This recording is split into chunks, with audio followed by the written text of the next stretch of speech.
Gazipur Joydebpur railway junction এলাকায় মালবাহী ট্রেনের সঙ্গে যাত্রীবাহী ট্রেনের মুখোমুখি সংঘর্ষ হয়েছে। আজ শুক্রবার সকাল 10টা 50 মিনিটের দিকে ঢাকা জয়দেবপুর রেল সড়কের গাজীপুরের ছোট দেওড়া কাজীবাড়ি এলাকায় এ দুর্ঘটনা ঘটে। এতে দুই ট্রেনের 10টি বগি লাইনচ্যুত হয়ে কয়েকজন আহত হয়েছেন। এ ঘটনায় 3 সদস্যের তদন্ত কমিটি গঠন করা হয়েছে। গাজীপুর জেলা প্রশাসনের পক্ষ থেকে অতিরিক্ত জেলা ম্যাজিস্ট্রেট মোহাম্মদ মতিউর রহমানকে প্রধান করে একটি তদন্ত কমিটি গঠন করা হয়। জয়দেবপুর স্টেশন মাস্টার হানিফ মিয়া জানান, সকালে টাঙ্গাইল থেকে ছেড়ে আসা টাঙ্গাইল কমিউটার ট্রেনটি জয়দেবপুর স্টেশনে যাত্রা বিরতি শেষে ঢাকার উদ্দেশ্যে যাত্রা করে।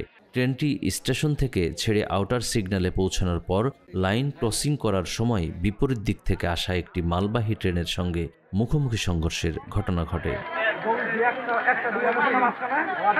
গাজীপুর জেলা প্রশাসক আবুল ফাতে মোহাম্মদ শফিকুল ইসলাম জানান, ভুল সিগন্যালের কারণে এই দুর্ঘটনা ঘটেছে। দুর্ঘটনায় কারো অবহেলা বা গাফলতি আছে কিনা তা তদন্ত করে দেখা হবে। এই ঘটনার পর থেকে ঢাকা টাঙ্গাইল ও ঢাকা ময়মনসিংহ রুটে ট্রেন চলাচল বন্ধ রয়েছে।